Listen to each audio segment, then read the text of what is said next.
진행하도록 하겠습니다. 다섯 번째 발표죠. 저희가 성함을 저희가 제대로 이제 말씀을 못 드렸는데 이홍규 선생님께서 동서대학교 동아시아연구원 중국연구센터의 이홍규 선생님께서 다섯 번째 발표를 맡아주시게 되었습니다. 네, 지금 발표 준비가 된 것 같습니다. 천천히 발표해 주시면 감사하겠습니다. 네, 안녕하십니까. 동서대 동아시아연구원 중국연구센터 소장을 맡고 있는 이홍규라고 합니다. 저희는 2022년도 인문사회연구소 지원사업에 선정이 됐었는데요. 그 당시에 선정률이 매우 낮아가지고 저희들이 매우 시겁했었는데 이제 겨우 돼서 저희들이 지금 올해 이제 3년차 1단계 심사를 앞두고 있어서 몹시 긴장하고 있는 상태입니다. 모든 것을 이제 잘 완비를 해서 1단계를 통과해야 되기 때문에 그래서 우리 이미 앞선 그 선배 연구소들의 오늘 노하우를 좀 많이 듣고 여러 가지 가르침을 좀 받을 수 있는 기회가 됐으면 좋겠습니다. 저희 이 원래 연구소 사업의 주제는 동아시아 서발터니티와 시민성, 부제는 부산에서 중화권 관문도시로라는 주제입니다. 그런데 너무 길어서 제가 이렇게 간단하게 동아시아 관문도시와 서발터니티 연구라고 하는 제목으로 오늘 발표를 하게 됐습니다. 순수 그 논문 저역서를 생산하는 그런 순수 연구형인데요.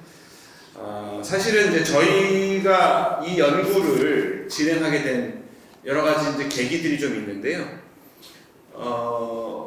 제가 이제 저희 동서대 중국연구센터는 2015년도에 만들어졌습니다. 그래서 주로 저는 현대중국 연구를 하는 사람이고요. 주로 현대중국의 문제들과 한중관계를 중심으로 해서 여러 가지 그 연구와 또 여러 가지 그 뭐 국제 행사들을 진행해 왔는데 사실은 이제 저희가 그 인문사회연구소 사업을 저희들이 이제 그 계획을 하면서 어떤 연구로 저희들이 되면 좋을까 이렇게 고민을 하는 상황에서 중국 그러니까 저희가 이제 부산에서 살고 있으니까 이 부산을 비롯한 이 지역과 그 다음에 중국이나 대만 우리가 흔히 중화권이라고 하는 이 지역에서 발생하고 있는 문제들이 상당히 유사하다라는 생각을 하게 됐습니다. 중국에서도 이른바 일용직 신노동자들의 문제들 또 여러 가지 미투 사건 같은 것들이 발생했었고 그 다음에 성소수자 문제도 있었고 그 다음에 저층의 어떤 그런 문제들도 있었고 그 다음에 여러 가지 소수민족 문제 이런 것들이 있었고요. 대만에서도 외국인 이주 노동자 문제 또 뭐 일본인 위안부 문제 또 원주민 문제 대만판 엠번방 사건 이런 것들이 발생했었고 뭐 한국에서도 아시다시피 장애인 문제라든지 전장현 시위 문제라든지 성소수자 변이수 사건도 있었고 또 난민 수용 문제라든지 세터민 문제라든지 또 비정규직 노동자 김영균 사건도 발생했었고 또 여러 가지 미투 운동 이런 것들도 한참 한국 사회를 달궜었습니다. 이것은 매우 동시대적인 문제가 아니냐, 동아시아에서 발생하고 있는 동시대적인 문제가 아니냐라는 이제 그런 생각을 했었고요. 그 다음에 우리가 살고 있는 이 부산이라고 하는 도시, 이른바 관문도시라고 생각을 이름 붙일 수 있는 이 도시를 중심으로 해서 우리가 연구를 해야 되기 때문에 이 관문도시라고 하는 개념을 좀 새롭게 해석해 볼 필요성이 있지 않을까라는 그런 문제제기가 있었습니다. 즉 관문도시는 뭐 이른바 국제 물류학에서 얘기되는 그런 개념이지만 저희는 이 관문이라고 하는 것이 가지고 있는 문을 열면은 개방을 하면 길이 되고 그것을 폐쇄하게 되면 벽이 되는 그런 이중의 역학이 존재하는 도시다라고 생각이 들었습니다. 그래서 동아시아의 관문도시는 동아시아 각국이 이 서벌트니티 문제를 대하는 일종의 테스트베드 역할을 하는 도시가 아니겠는가라고 저희들이 재해석을 하면서 동아시아에서 동시대적으로 발생하고 있는 이 서벌트니티의 문제들을 이 관문도시라고 하는 장소성에 입혀가지고 한번 우리가 연구를 해보자라고 하는 그런 생각을 하게 됐습니다. 즉 부산을 중심으로 한 이 한국의 관문도시와 그다음에 중화권의 여러 관문도시들, 샹하이, 션전, 또 홍콩, 또 까오슝, 타이베이 이런 중화권의 여러 관문도시들을 비교하는 그 관문도시에 발생하는 여러 서벌터니티 문제를 비교하는 그런 문제를 통해 가지고 동아시아의 새로운 시민성을 한번 이야기해보자라고 하는, 그래서 그 시민성에 입각한 새로운 동아시아 연대를 한번 만들어 볼 수 있지 않겠느냐, 이런 것을 한번 저희들이 좀 실천적으로 생각해 보기 위해서 이 연구가 진행이 됐습니다. 즉, 이 차별 대상인 서벌터니티 연구와 서벌터니티 발생 장소로서의 관문도시 연구를 결합해서 새로운 동아시아 담론을 만들어 보고자 했던 것이 원래 저희들의 그 목표였습니다. 사실은 이 서벌터니티라고 하는 개념은 서벌턴에서 온 개념인데요. 침묵을 강요당하는 그런 취약한 존재들의 어떤 특성을 저희들이 서벌턴이라는 개념 대신에 그런 특성을 이야기하는 것으로 저희 서벌터니티라고 하는 개념을 좀 조작적 정의를 해가지고 이것이 동아시아의 동시대 이슈로 부상하고 있다는 점을 이야기하고자 했습니다. 그래서 동아시아 서벌터니티 연구의 효율성과 적절성을 위해서 동아시아 관문도시 연구를 결합하는 그런 방식으로 진행이 됐고, 이 서벌터니티 비교 연구를 통해서 미시 개념인 서벌터니티라는 개념과 그 다음에 우리가 이 서벌터니티라고 하는 게 시민임에도 시민으로 대접받지 못하는 존재들을 이야기한다고 볼 때 좀 더 거시적인 개념인 시민성이라는 개념과의 관계를 재정립하고 체계화해서 우리가 그 동아시아의 새로운 담론을 좀 만들어서 지금 미중 그 갈등 속에서 동아시아론 자체가 약화되고 그 상당히 위기에 빠진 상황에서 새로운 동아시아 담론을 좀 생산하는 계기로 삼지 않겠는가, 삼을 수 있지 않겠는가라고 저희들이 생각을 했었습니다.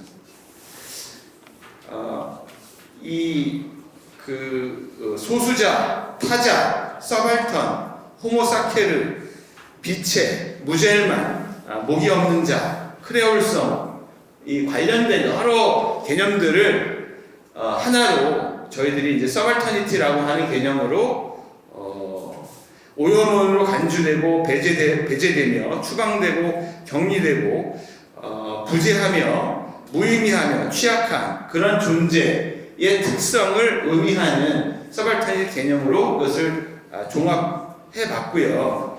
그 다음에 근대 이후에 이 시민권이 인간의 생명 안전을 보장하는 것으로 출발을 했지만, 이 서벌터니티 문제는 항상 이 보장에서 제외된 존재 문제를 제기한다는 측면에서 이 문제가 계속 저희들에게 저희 근대 사회에서도 계속 문제가 되고 있다라고 하는 점을 좀 감안해서 이 서벌터니티 문제가 바로 새로운 시민성과 정치의 근본이 자리하고 있다라고 하는 점을 저희들이 좀 착안을 해서 이 앞으로 새로운 시민성은 이런 배제된 자들의 어떤 저항에서 비롯된다라고 보았습니다. 그래서 이 개념들을 우리가 새롭게 전략적으로 정의해서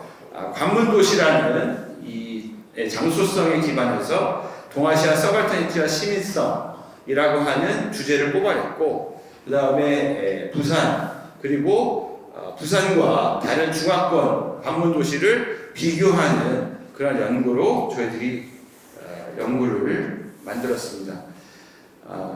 저희 관문도시 선정은 연구소 소재지인 부산을 기준으로 해서 비교 가치가 있는 중화권 주요 관문도시를 선정을 했고요. 저희가 중국연구센터다 보니까 부산과 중화권을 비교하는 연구로 했고요. 특히 중화권의 핵심 관문도시이거나 장소적 특징이 뚜렷한 중국의 5곳, 샹하이, 쿤춘, 단동, 션전, 광주, 그리고 대만의 2곳, 타이베이, 카오슝, 그리고 홍콩 등 총 8곳 정도를 연구 대상으로 선정을 해봤습니다.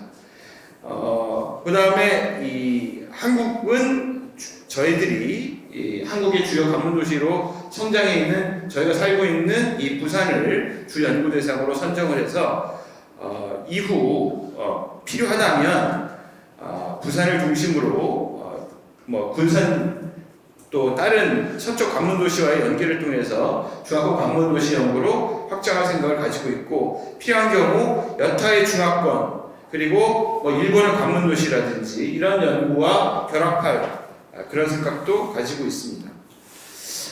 그래서 저희들이 이제 1단계 3년과 2단계 3년으로 나누는데 1단계 3년은 주로 관문도시의 서벌터니티 문제를 발생시킨 동아시아의 차별 구조를 국민국가 중심의 신화적인 층위, 또 자본의 층위, 또 신체의 층위라고 하는 3가지 권력의 층위에서 분석을 하고 있고요. 그래서 이 서벌터니티의 문제에 작동되어 있는 여러 가지 다층적인 억압과 폭력을 이렇게 3가지 층위로 구분을 하고, 이러한 차별과 폭력들이 어떻게 교착됐는지 드러내고자 했습니다. 앞으로 이제 그 2단계 3년에서는 이 동아시아 관문도시의 서벌터니티 문제를 야기시키는 여러 억압과 그 다음에 이 서벌턴들의 저항의 동학을 보여주는 여러 가지 물리적인 구현물, 건축물이라든지 여러 가지 물리적인 구현물과 또 여러 가지 담론 이런 것들을 분석을 하고, 그 다음에 서벌터니티 저항의 여러 동아시아에서의 여러 연대운동 사례들을 저희들이 연구를 해서 향후에 동아시아의 새로운 시민성의 가능성을 좀 평가하는 그런 연구로 만들고자 합니다. 좀 자세히 본다면은 저희가 1년차에서는 동아시아 국민국가와 관문도시의 신성 모독자들이라는 주제로 국민국가라는 신화적 층위의 차별 연구를 해서 주로 소수민족 문제, 잔류 고아의 문제, 그 다음에 국제결혼 및 혼혈의 문제, 난민, 피난민, 전쟁 포로 등의 문제를 저희가 다루고자 했고요. 그 다음에 2년차는 동아시아 경제개발과 관문도시의 유랑인들이라는 주제로 자본의 층위의 여러 차별 연구를 해서 이주 노동자 문제, 비정규 노동자 문제, 또 노숙인, 거린, 불황자, 여러 하층민, 또 플랫폼 노동자 등을 주로 다루고자 했습니다. 3년차에서는 동아시아 생명정치와 관문도시의 버려진 신체라는 주제로 여러 장애인 및 한센병, 행렬병, 전염병, 원폭 피해자 등 여러 환자 문제들, 그 다음에 성노동자 및 성 강제 동원자 문제, 또 성소수자 문제, 이런 신체 층위에서 3년차 연구를 진행을 하고 있습니다. 그 다음에 2단계 3년으로 가면 동아시아 관문도시 서발터니티의 상처와 저항이라는 주제로 4년차에는 동아시아 관문도시의 각인된 상처와 기억 투쟁이라는 주제로 서발터니티 억압 저항의 물리적 구현물을 여러 가지 도로, 철도, 항구 등 인프라의 문제, 또 공공장소와 공간 및 구조물의 문제, 그다음 배려 프리 운동, 또 공공예술 점거 운동과 같은 여러 그 관문도시에 각인되어 있는 여러 상처와 기억 투쟁들을 물리적 구현물 중심으로 해서 분석을 할 예정으로 있고요. 그 다음 5년차에는 동아시아 관문도시의 서발터니티를 둘러싼 여러 가지 도시 담론들을 분석을 할 예정으로 있습니다. 그래서 도시의 슬로건과 구호, 도시의 관제 지식인 담론, 도시의 온라인 담론 논쟁, 인권과 도시권 논쟁 등을 저희들이 다루고자 합니다. 마지막 6년차에는 동아시아 관문도시의 서발터니티 연대와 새로운 시민성이라는 주제로 서발터니티 저항의 연대 운동과 시민적 주체로의 가능성들을 찾아보고자 합니다. 그래서 서발터니티 저항 사례, 초국적 서발터니티 연대 사례, 새로운 시민성의 생성 문제, 동아시아 공공성의 그 반론 등을 연구하고자 합니다. 결국 저희 연구는 서발터니티를 생산하는 권력의 층위를 세 가지 층위로 범주했다는 그런 독창성이 있다라고 생각하고요. 그 다음에 관문도시라는 구체적인 장소성에 입각한 동아시아 서발터니티 연구라는 측면이 있습니다. 또 서발터니티 연구를 포스트 식민주의를 넘어서는 새로운 시민성의 단초를 모색하는 그런 연구라는 또 장점이 있고, 또 동아시아 관문도시에서 발생된 여러 서발터니티 관련 자료를 발굴하고 체계적으로 정리하는 작업도 동시에 하고 있습니다. 그리고 이 부산이라고 하는 어쩌면 지역의 인문학과 사회학 위기를 극복하기 위한 실질적인 거점과 방법론을 우리 연구소에서 만든다라고 하는 그런 측면을 갖고 있다라고 볼 수가 있겠습니다. 그래서 저희가 사실은 여러 가지 그 자료들도 좀 모으고 있는데요. 관문도시별 이런 주로 문헌 자료라든지 또 구술 자료, 영상 자료 이런 것들을 잘 수집해서 나중에 아카이브 하는 것도 모색을 하고 있는데, 사실 너무 욕심을 많이 내다 보니까 저희가 가지고 있는 비용으로는 그게 이제 어려워서 저희들이 지금 자료만 수집하고 있는 상태입니다. 아직까지 아카이브로까지 이걸 만들기에는 조금 비용적인 한계가 있습니다. 네. 그래서 요 그림은 저희 부산에서 시작해서 다양한 중화권의 관문도시와 서로 연결되는 네트워크를 구축한다라고 하는 그런 이제 개념도인데요. 네.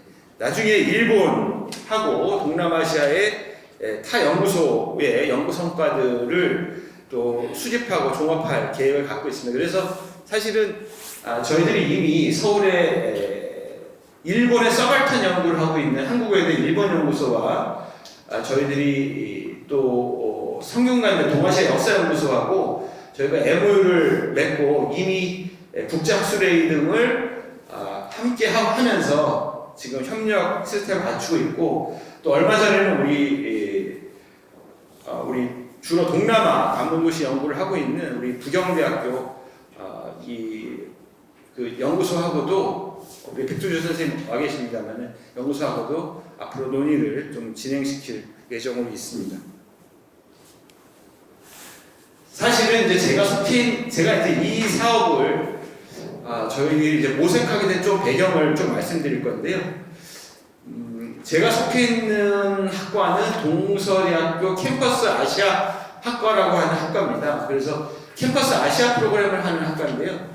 캠퍼스 아시아 프로그램이라는 게 사실은 이제 동아시아 공동체를 준비하는 미래 인재들을 양성하는 그런 학과인데, 저는 현대중국 연구자지만 제가 이 캠퍼스 아시아학과에 소속 교수로 있으면서 되게 많은 것들을 느꼈어요.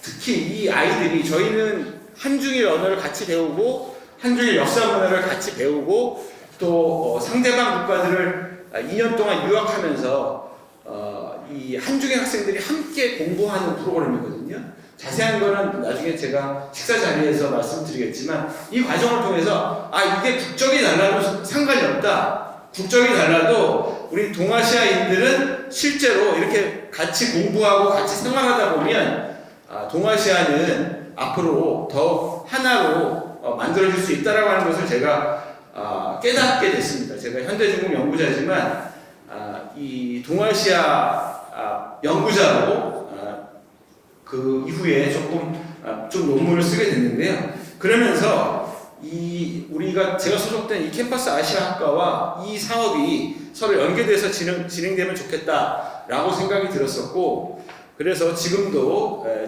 저희 연구소에서 나온 그 내용들을 부분적으로 반영해서 제가 수업을 이끌고 있습니다. 예를 들면 중국, 일본 학생들, 3학년 학생들이 저한테 동아시아 지역 세미나라는 수업을 한국어로 듣는데요. 예를 들어서 중국의 띠아오이다오하고 일본의 센카쿠 열도 문제가 있지 않습니까? 그 영토 분쟁 문제가 있는데, 중국 애들한테는 일본인 사람 역할을 하게 해서 센카쿠 열도가 일본 영토다라고 주장을 하게 하고, 우리 일본 학생들은 띠아오이다오가 중국 영토다라는 주장을 중국 사람 역할로 하게 합니다. 얘네들 학점 때문에 다 열심히 하거든요. 처음에 잘 모르다가, 근데 그러면서 깨달아요. 제가 이제 어떤 그 결론을 만들어 놓고 수업을 하는 게 아니고, 이 학생들이 상대방 입장이 무엇인지를 알게끔 하는 수업이 되는 거죠. 근데 저희도 독도냐 다케시마냐라는 논쟁이 있지만, 저도 그냥 독도가 우리 땅이라는 걸 배웠지, 왜 독도가 일본 땅이 아니고 우리 땅인지, 일본에서 어떻게 생각하는지 하나도 모르거든요. 선생님들 아십니까? 잘 아십니까? 근데 사실 이걸 통해서 학생들이 상대방이 어떻게 생각하는지를 알고 진짜 논의가 시작될 수 있는 그 밑바탕이 형성이 되거든요. 그래서 제가 우리 동아시아의 서발터니티 문제와 시민성 문제도 이런 수업에서 적용을 해서 만들고 있고요. 그 다음에 저희가 대학원 동아시아과도 신설을 했습니다. 이 사업을 따고 신설을 했습니다. 그래서 우리 캠퍼스 아시아학과 출신뿐만 아니라 일본 학생들, 중국 학생들, 이런 학생들이 아직은 시작한 지 얼마 안 돼서 많이 없습니다만은 아시아주의 문제라든지 또 저희의 요 연구한 테마들을 중심으로 해서 학생들이 지금 열심히 공부를 하고 있습니다. 그래서 이 캠퍼스 아시아학과와 대학을 연계하는 그런 체제를 만들었고, 또 그 학생들한테 연구 보존 참여를 만들어서 저희들이 학생들이 좀 저렴하게 공부할 수 있도록 저희들이 연구 보존으로 채용을 해서 운영을 하고 있습니다. 그러다 보니까 그 대학 학생들이 조금 저희들이 이제 이 인문사회 연구소 사업뿐만 아니라 인문도시 사업도 신청을 해야 했어요. 왜냐하면 이제 학생들을 여러 연구보존을 만들려면 연구보존 수가 그것만으로 부족하기 때문에, 그래서 저희들이 그 인문도시 사업도 23년도에 신청해서 선정이 돼서 하고 있는데요. 그 인문도시 사업은 바로 이 동아시아 서발터니티 문제의 하나인 이주민 문제를 중심으로 해서, 그래서 저희가 사상구에 있는 동아시아 이주민들 문제로 저희들이 이 인문도시 사업도 진행하고 있습니다. 그리고 저희가 또 부산 지역의 동아시아 이 시민운동 관련된 분들하고도 여러 가지 연계를 하고 있으면서 그 활동가들이 연구자로 이렇게 만들어질 수 있도록 하는 프로그램도 저희들이 기획을 하고 있습니다. 그래서 이 동아시아 시민사회와 연계하는 그런 활동도 저희들이 계속 꾸준히 모색을 하고 있는데요. 그래서 저희가 또 관련해서 학술지도 만들었습니다. 그래서 동아시아와 시민이라는 학술지도 만들어서 죄송한데 좀 네, 금방 끝내겠습니다. 곧 끝납니다. 그래서 저희들이 그 동아시아 시민이라는 학술지를 통해서 연구자들뿐만 아니라 이 활동가들 그리고 대만, 일본의 여러 그 관련된 연구자와 활동가들의 글도 싣고 있고 이제 올해부터는 등재 후보지가 돼서 저희들이 좀 더 활발하게 운영을 할 수 있을 것 같습니다. 네, 넘어가겠습니다. 저희 연구소의 기본적인 그런 구성인데요. 일단 저희 사업단의 참여 연구원 정도를 소개하는 것으로 저희들이 이제 끝내고자 하는데요. 제가 연구 책임자를 맡고 있고요. 공동 연구원으로는 그 사회학을 전공하신 특히 이주민과 디아스포라 연구를 하고 있는 한성대학교의 박오 선생님, 그 다음에 중국의 저층 문화를 연구하고 계시는 협성대학교의 그 박재영 선생님, 그 다음 부산의 근현대사를 연구하고 계시는 현대사를 연구하고 계시는 동아대학교의 전소연 선생님, 그 다음 대만의 문화이론을 전공하면서 대만의 이단 사상을 연구하고 있는 그 절강해양대의 연광석 선생님을 모셨고요. 저희 전임 연구원으로는 사회철학을 전공하시고 시민단체를 실제 원장을 하고 계시는 김동규 선생님, 그 다음에 중국 근현대사 전공을 한 김정 선생님, 그 다음에 중국 현대정치의 서벌터니티 연구를 오랫동안 해온 장윤민 선생님, 그 다음에 우리 오늘 참석하신 대만의 대만 연구를 오래 하고 계시는 우리 강변 선생님 이렇게 모셨는데 제가 이거를 일부러 설명드린 이유는 저희가 인문학 베이스에 있는 연구자들과 사회과학 베이스의 연구자들이 다 총망라됐다는 말씀입니다. 그래서 이런 구성으로 저희들이 연구를 하고 있습니다. 네, 감사합니다. 네, 감사합니다. 굉장히 재밌는 연구 주제인 것 같습니다. 서벌터니티라는 서벌턴을 이제 확장시켜서 나름 개념화하셨고 관문이라는 개념 또한 정말 흥미로웠습니다. 그리고 이중성을 굉장히 잘 관찰하셨다고 생각이 됩니다. 선생님, 이용규 선생님의 발표를 들으시면서 혹시 궁금하신 사항이 있으면 질의를 해주시면 감사하겠습니다.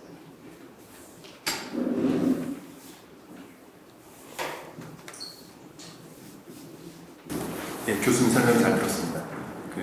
제가 궁금한 건 이 내용이 어떻게 진행되는지 궁금하지만 사실은 그보다 더 궁금한 게 있는데 지금 연구 내용이 부산 등 관문 도시와 상하이 훈춘 가오슝 혹은 중앙권 그다음에 이제 훈춘 단동 선전 광주 타이페이 가오슝 이렇게 돼 있잖아요. 아무래도 이제 중국 연구센터니까 이런 거에 집중할 수밖에 없는데 제가 만약에 인문사회연구소 심사위원이라면 동아시아가 맞나봐요. 이렇게 공격이 들어올 수 있었을 것 같거든요. 왜냐면 일본이 빠졌잖아요. 근데 나중에 필요할 경우 할 수도 있다. 이거 굉장히 지적받을 만한 상황이거든요. 그리고 이제 차라리 한중 관문도시의 서벌터니티 연구가 아니고 왜 일본이 다 빠지고 그랬는데 왜 이걸 동아시아라고 하는 큰 카테고리로 묶였나라는 그런 지적이 충분히 나올 수 있었을 것 같은데 어떻게 방어하시는지 궁금합니다. 네, 당연히 그런 질문 나왔었는데요.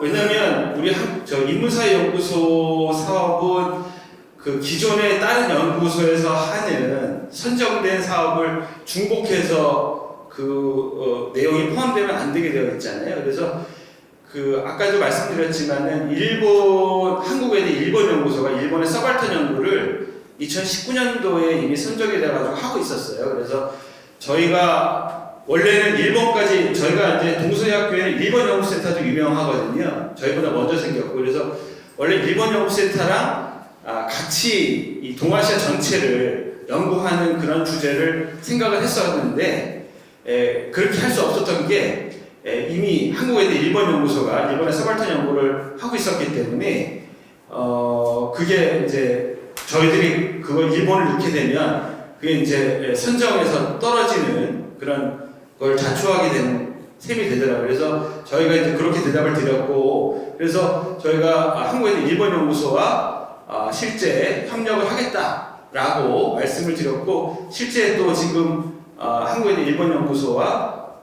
지금 일본의 서발탄 연구를 하고 있는 일본 연구소와 저희들이 MOU 맺고 활발하게 교류를 하고 있습니다. 네.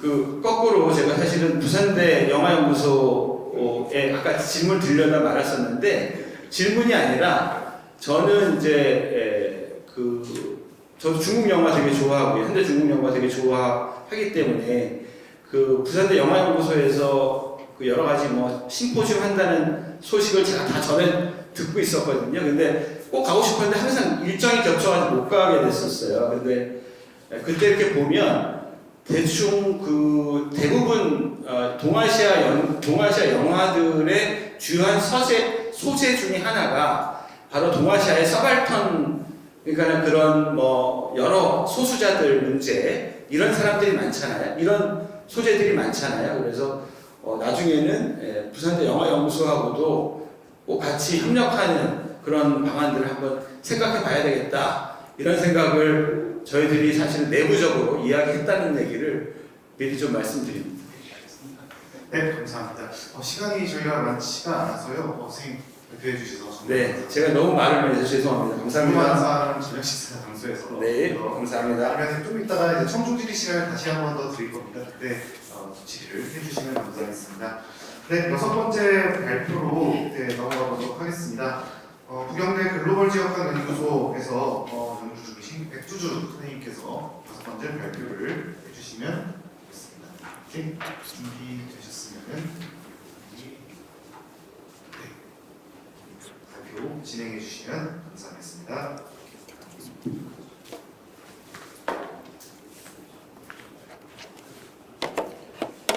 예, 반갑습니다. 우리 소장님이 발표를 하셔야 되는데 지금 갑자기 좀 일이 생기셔가지고요. 제가 대신 발표하게 됐습니다. 저희 연구소는 2020년부터 사업이 선정이 돼가지고 지금 5년차에 접어들어 있습니다. 저희 연구소의 중장기 연구 아젠다는 조금 큰 얘기인데요. 이 메가 지역으로서 환태평양 다중문명의 평화적 공진화의 탐색입니다. 그리고 이제 부제로 지역의 통합, 국가의 상생, 이제 도시의 환대 이렇게 잡아서 지금 연구를 진행하고 있고요.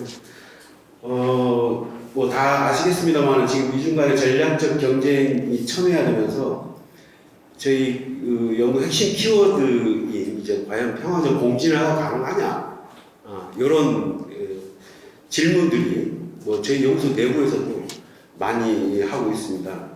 근데 그럼에도 불구하고 이런 국가 간의 첨예한 갈등을 좀 넘어서 이제 지역의 통합 그리고 이 도시 스케일에 조금 좀 낮춰서 도시 스케일에서의 이제 평화적 공진화의 방안들 이제 이런 가능성들을 탐색하는 것은 오히려 더 큰 의미를 가질 수 있다. 이렇게 지금 위로를 하면서 연구를 하고 있습니다. 많은 사람들이 지금은 불평화 시대다. 이런 얘기를 많이 하고 있습니다. 그래서 이 평화적 공진화에 대한 회의적인 시각도 없진 않습니다만은 하여튼 이럴 때일수록 여러 가지 그 평화와 관련된 화두를 좀 적극적으로 발굴해내는 것들이 오히려 더 큰 의미가 있다는 것 같습니다. 그래서 지금 현재 시점은 이제 사실상 연구 마무리 단계로 저희는 생각을 하고 이제 연구 성과를 토대로 해서 이 환태평양 다중문명의 이 초기의 문제 의식을 잘 다듬어서 이 다중문명의 통합적 재구성 작업들을 하고 뭐 뒤쪽에 나오겠습니다만은 이제 그러면 뭐 많은 사람들이 이제 기존의 세계화는 끝났다라는 이제 화두를 던지고 있는데 그러면 이제 대안 패러다임이 과연 뭐냐? 그래서 이제 6년이 지나고 나면 아마 후속 과제로 저희가 한번 상정하고 있는 게 이런 대안적 패러다임 연구가 되지 않을까 이렇게 생각을 하고 있습니다. 네, 간단하게 뭐 연구소 소개 잠시 말씀드리고요. 그다음에 연구 아젠다 그리고 그동안의 주요 사업 성과 이 부분들 말씀을 드리겠습니다. 저희 연구소 설립 목적은 이 통합 합재적 트랜스 지역 연구를 중점적으로 수행하는 것입니다. 특히 설립 초기부터 이 환태평양 문명의 공존 혹은 이제 평화적 공진화는 끊임없이 저희 중심 화두로 생각을 하고 있었고요. 제가 아는 바에 따르면은 일부 연구소에서 메가 지역이라는 개념을 쓰면서 이제 아시아, 메가 지역으로서의 아시아, 이게 아마 서울대 쪽에서 지금 하고 있는 것 같고요. 아까 이제 앞서서 이용기 선생님들도 이제 이 동아시아라는 이제 하나의 이제 어떻게 보면 그것도 이제 메가 지역이라고 할 수가 있는데 저희는 조금 더 큽니다. 그래서 동북아, 동남아, 오세아니아, 북미, 중남미를 하나의 메가 지역으로 상정을 하고 지금 집중적으로 연구를 하고 있고 저희가 이제 그러면 환태평양 개념, 환태평양이라는 이제 분석, 이 지역적 이 단위 이제 해외 연구소를 많이 찾아봤습니다. 이제 근데 거의 없는 것 같고요. 국내에서도 저희 연구소가 좀 유일한 것 같습니다. 저희 연구소 조직은 연구소 내에 5개의 연구 권역별 센터가 있습니다. 그래서 이 권역별 다중 스케일 융합 연구를 이제 환태평양 연구센터가 맡고 있고 지금 연구재단 사업도 이 환태평양 연구센터가 중심으로 해서 여기 지금 연구 역량을 집중시켜 놓고 있습니다. 이 연구 배경과 관련해서는 저희가 처음에 연구 사업을 기획을 할 때 이 메가 지역 출연에 주목을 했습니다. 특히 이제 아시아 태평양 지역의 경제적 통합을 위한 TPP, 즉 이제 환태평양 경제 동반자 협정이라는 이제 메가 협정이 이 국제적 이슈가 되고 있었고요.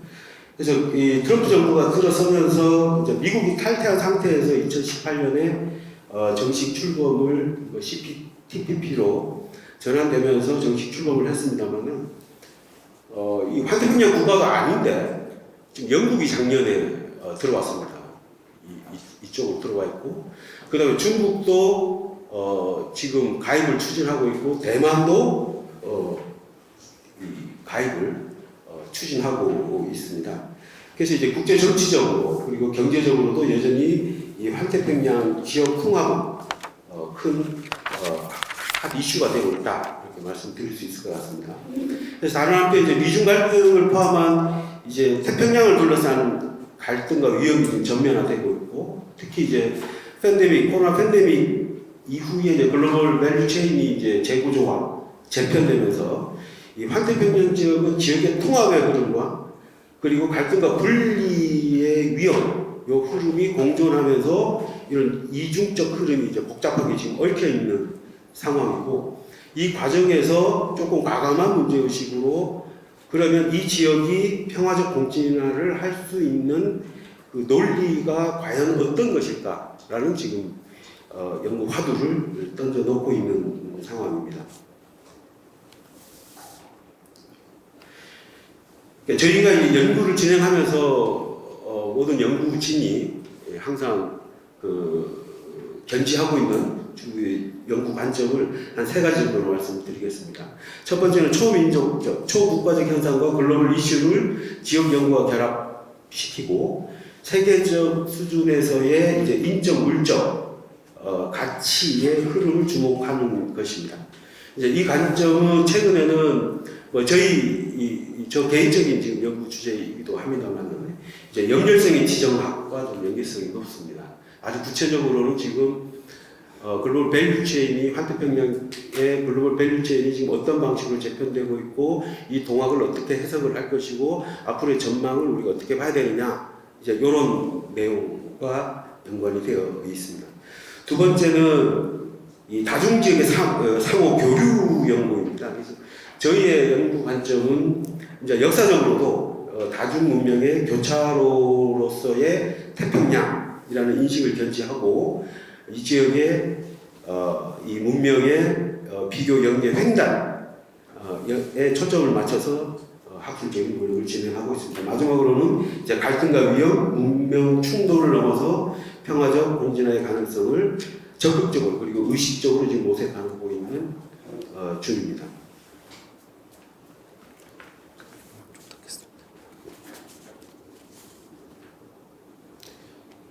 저희 연구 범위나 연구 영역의 주요 내용은 그 표와 같습니다. 연구 범위는 저희가 스케일을 세 가지로 이제 로컬, 내셔널, 리저널 스케일로 구분을 하고요. 이 각 영역의 도시의 환대 그리고 국가의 상징, 지역의 통합을 넣어놨습니다. 그래서 도시의 환대는 이 장기적 역사적 관점에서 한태평양 해양 도시들을 비교 분석을 합니다. 저 개인적으로도 이제 뭐 예를 들자면 말레이시아 페낭이 역사적으로 영국의 그 식민지 이후에 어떻게 그 연결성이 역사적으로 진화해 왔는지, 그리고 이제 싱가포르라는 도시 국가가 어떻게 되어 있는지, 그리고 이제 아주 가깝게는 이제 부산이 어떠한 그런 역사적인 특히 이제 항만을 중심으로 진화해 왔는지, 커넥티비티가 진화되어 왔는지 뭐 이런 부분들을 연구를 하고 있고요.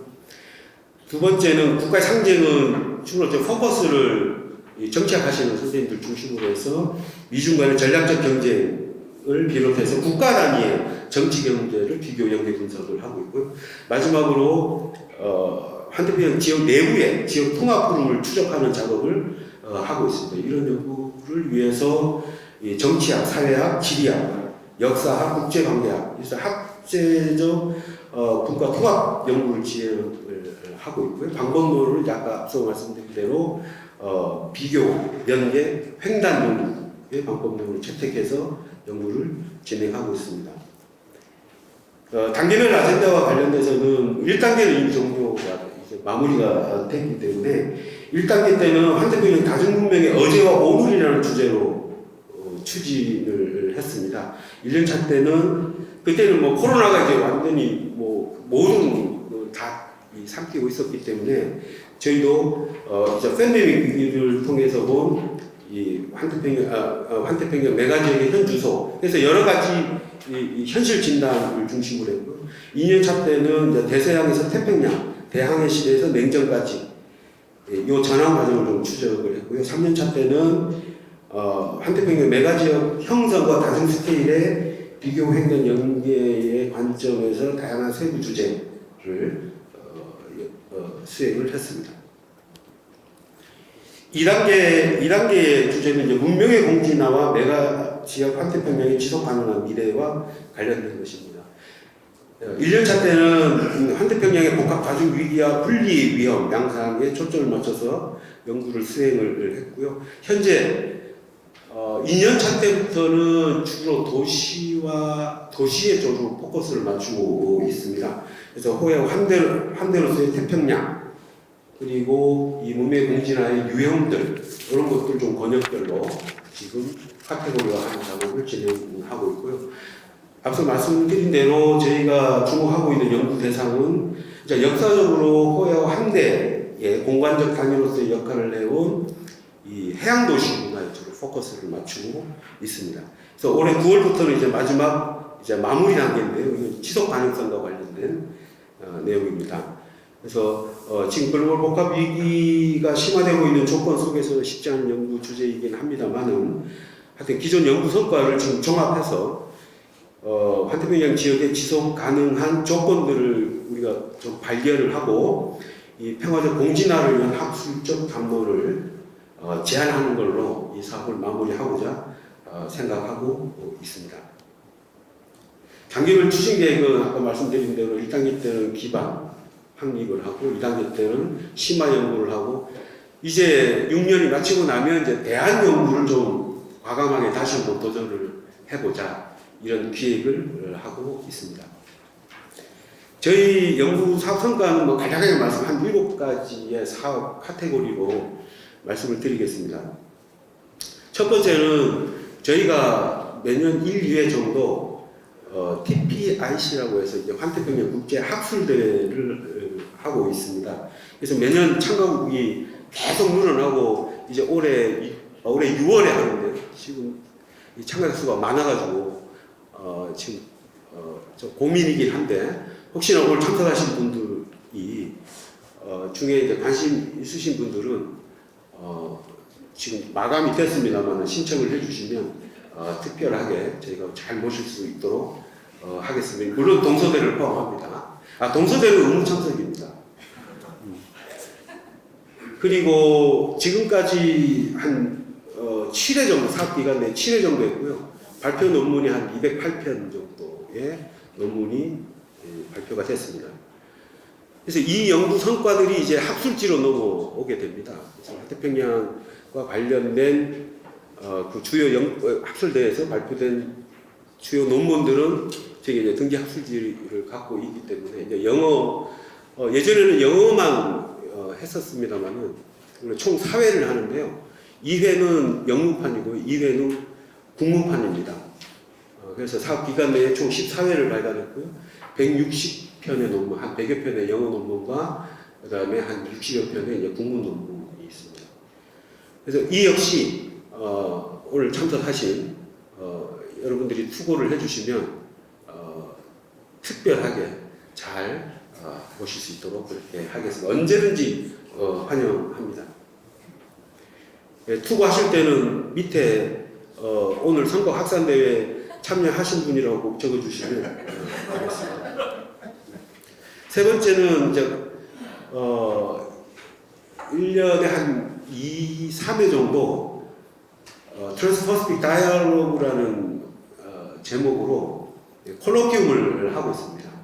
그래서 이 부분 콜로키움은 주로 이제 단계별 그리고 연차별 아젠다에 좀 포커스를 맞춰가지고 국내외 학자분들을 초청을 해서 현재까지 15회 정도 했고 주요 주제는 제시한 바와 같습니다. 네 번째는 이제 원래 포럼은 한 8회 정도 합니다. 이 부분은 좀 콜로키움하고 좀 차별성이라고 한다면 좀 여기서 논의되는 이 주제들이 좀 더 포괄적입니다.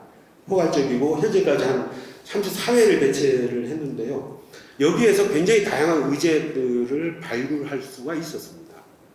그래서 조금 저희 그 세부화된 주제와 좀 거리가 있더라도 그 과정 이제 토론하는 과정에서 조금 좁혀 나가면서 저희도 좀 넓히고 굉장히 유익한 자리가 되고 있습니다. 논문 실적은 뭐 그렇게 많지도 않고 적지도 않습니다. 지금까지 75편 정도 뭐 목표 대비는 한 200 계산을 해보니까 한 270% 정도는 유지를 하고 있는 것 같습니다. 여기에 제시한 그 논문들은 그 우리가 연차 보고서 쓰는 대표 연구 실적을 내지 않습니까? 그죠? 그 중에 이제 주요 논문들 주로 이제 또 제가 쓴 논문들이 좀 많이 들어가 있습니다. 왜냐하면 이 자료를 제가 준비했기 때문에 그렇습니다. 여섯 번째는 이제 저역서도 저희가 지금까지 한 10편 정도 냈습니다. 그래서 뭐 저희 아젠다와 연계된 그리고 이제 저희가 조금 에너지를 좀 쏟았던 게 환태평양 연구 방법론과 관련된 것들, 그런 시각들, 이 뭐 국내외에 뭐 번역도 하고요, 또 때로는 집필도 하고 그렇게 해서 큰 얘기들 그리고 도시 문제들, 도시 네트워크 이런 부분들과 관련돼서 한 10권의 저역서를 출간을 했고 그리고 연구 총서는 한 8권 정도 냈습니다. 그래서 중점 주제는 지금 글로벌 복합 위기 하에서의 환태평양 지역의 갈등, 교류, 사회 문화 변동과 관련된 연구 성과들이고요. 다수의 총서들은 이제 교육 연계 총서로 발간을 하고 있습니다. 저희가 그 여러 가지 대화법 프로그램을 갖고 있기 때문에 그래서 이 연구 성과가 교육 콘텐츠로 이렇게 환류될 수 있도록 그런 시스템을 갖추고 있습니다. 이 분석 단위나 범위가 이제 저희가 이제 환태평양 메가 지역으로서의 환태평양 하다 보니까 약간 구멍들도 좀 많이 납니다. 이게 너무 큰 부분이라 가지고 그래서 남은 기간 동안 그런 구멍들을 잘 메우면서 완성도를 좀 높여 나가도록 노력해 보겠습니다. 이상입니다. 네, 선생님. 좋은 발표 감사합니다. 정말 재밌게 들었습니다. 네, 아직 질의가 남았습니다. 백두 선생님 발표를 듣고서 혹시 궁금하신 분이 있다면 언제든지 말씀해 주시면 좋을 것 같습니다. 특히 이용규 선생님이 좀 궁금하실 분들이 많을 것 같은데요. 네, 이용규 선생님 죄송하지만 혹시 질의가 있으시면 기타 없이 해주시면 감사하겠습니다.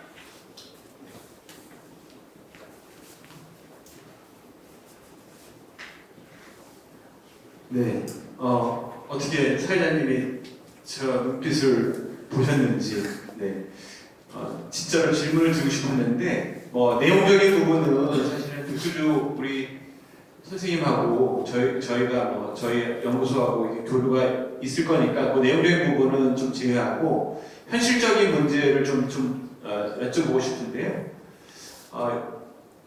이제 곧 6년 차를 맞이하시잖아요. 그래서 6년 차 이후에 여러 가지 대안 연구를 모색할 지금 단계라고 하셔서 저도 개인적으로 몹시 궁금한, 저는 중국 연구자이기 때문에 이 환태평양 문제를 어떻게 대안 패러다임을 만들 것인지에 대해서 고민을 많이 하고 있는데 그 부분이 되게 궁금하고요. 사실은 이런 대안 연구는 어떻게 보면 진짜 많은 연구진들의 공동 연구와 그런 노력 속에서 사실 만들어질 수밖에 없는데 지금 부경대 글로벌 지역 연구소 같은 경우에는 아마 HK 사업을 신청하는 게 불가능한 걸로 저는 알고 있거든요. 저희하고 똑같은데요. 왜냐하면 지금 HK 3.0이 인문학 분야를 중심으로 하는 것이지 저희 같이 사회학 분야를 하는 것은 좀 안 된다라고 하는 얘기를 제가 전에 들어서 신청 자격이 안 되는 걸로 신청 자격이 안 되는 걸로 제가 맞습니다. 알았는데 그러면 부경대 글로벌 지역 연구소는 어떤 프로그램을 통해 가지고 이 환태평양 대안 패러다임 문제를 앞으로 연구하실 생각이신지 저희보다 한 2년 빠르시기 때문에 저희의 어떤 갈 길을 비춰주는 등불과 같다고 생각이 됩니다. 네. 근데 제가 소장님을 좋아하는 이유가 있습니다. 타이밍을 너무 잘 맞춰 주셔가지고 그 질문은 답을 우리 소장님께서 하시는 게 적절할 것 같습니다. 무슨 얘기냐면요. 이게 저희가 이제 6년 차에 이제 좀 있으면 들어서는데 그러면 이제 이 사업이 종료되고 나면 저희 계획상으로는 어제 회의에서도 우리가 얘기를 했습니다만은 이제 차기의 연구 아젠다가 이제 어떻게 되느냐 이제 이런 질문이십니다. 혹시 답을 하시겠습니까? 예. 간단하게 원래 제가 등장할 때가 아닌데 지금 회사하러 왔는데 아직 마치려고 상당 시간이 걸릴 것 같네요. 딱히 답은 없고요. 지금 연구소 협의회에서도 이제 계속 좀 후속 사업으로 이제 자연스럽게 넘어갈 수 있게끔 해달라고 좀 일종의 요구는 하고 있는데 그게 잘 안 될 것 같고 현실적인 방안은 아마 지금 저희보다 먼저 했던 연구소합을 했던 데서 이 새로 연구소 지원 사업을 다시 내는 방식은 가능해졌거든요. 처음에는 그것조차 안 됐습니다. 그러니까 한 번 연구소 사업을 6년 하면 연구소 사업을 다시 낼 수가 없었는데 몇 년 전에 하도 이제 그 부분은 저희들이 많이 주장을 해가지고 어쨌든 6년 사업을 끝내고 신규 과정에 이제 어플라이를 할 수 있게 됐습니다. 그래서 실제로 그래서 6년 사업을 끝내고 순천대 같은 경우는 이제 새로 어플라이를 해가지고 새 아젠다 기존 연구를 약간 변형해내면서 기존 연구 연산 속에 있는 어떤 연구 아젠다를 새로 냈어요. 그래서 이제 물론 그 협의 회장님 대학이기 때문에 될 수도 있지만 어쨌든 잘 새로운 능력을 하시는 것 같더라고요. 그래서 저희도 일단은 현재 뭘 나오는 동안에는 어쨌든 기존에 우리가 연구한 성과가 있으니까 그 기존 아젠다의 연장선 속에서 새로운 이제 신규 진입 과정을 밟아야 되지 않을까 이렇게 좀 생각을 하고 있고 모르겠습니다.